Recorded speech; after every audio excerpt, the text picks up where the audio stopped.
ঘুম মেরেছি, গ্যাস শেষ করেছি গাড়ির, কিন্তু আপনি আমাকে খালি হাতে কেন দিবেন? আমি একটানা 3 বছর সিএনজি চালাইছি।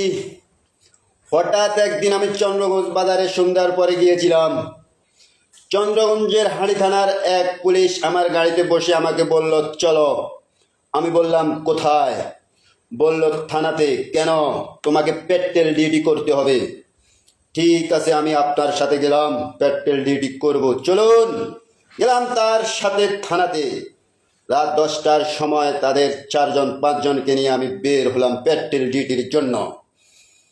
সারা রাত তাদের সাথে আমি পেট্রোল ডিউটি করেছি, ঘুম মেরেছি, আমার গাড়ির গ্যাস শেষ করেছি। আর সকাল ফজরের শেষ আমাকে ছেড়ে দিল। আমি সারা রাত তাদের সাথে ঘুম মেরেছি, আমি সারা রাত তাদের সাথে গাড়ি দূরে আমার গ্যাস শেষ দিয়েছি। আমাকে সকালে সে বলল, যাও।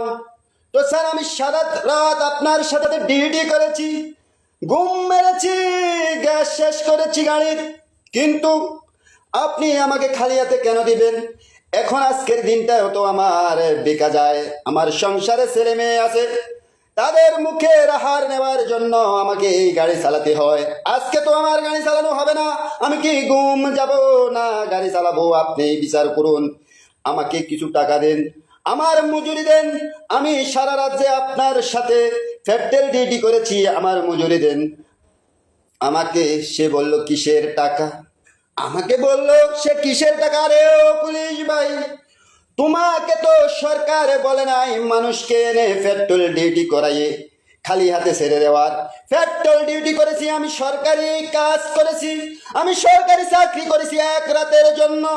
এই চাকরির বেতন তো আছে, সরকার আমাদের জন্য রেখেছে, সেই টাকা আমাকে দেওয়া হয় নাই। আমাকে আরো সেরাব ভাষায় কথাবার্তা বলে পাঠিয়ে দিল। লাস্ট পর্যায়ে আরেকজন সিপাহী তার সাথে ছিল, সে আমাকে ডেকে এনে 200 টাকা দিল। ভাই রাগ করো না, কি করবা, চলে যাও। চলে আসলাম।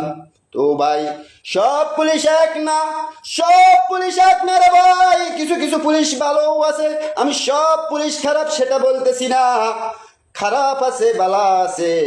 এই পৃথিবীর বুকে ভালো আছে, মন্দ আছে। তো পুলিশ ভাই খারাপ না, আমি সবাইকে খারাপ বলতেছি না। তো সবাই ভালো থাকবেন। আমার কথাগুলা শুনে যদি কারো মনে কষ্ট হয়ে থাকে বা কোনো পুলিশ ভাইদের মনে কষ্ট দিয়ে থাকি, আমাকে মাফ করে দিবেন। আসসালামু আলাইকুম রহমতুল্লাহি ওবারাকাতুহু। সবাই ভালো থাকবেন, সুস্থ থাকবেন, হালাল উপার্জনে চলবেন। ইনশাল্লাহ আপনি 100-তে 100 সুস্থ। আমার ক্যামেরাম্যান আমি নিজেই। আসসালাম।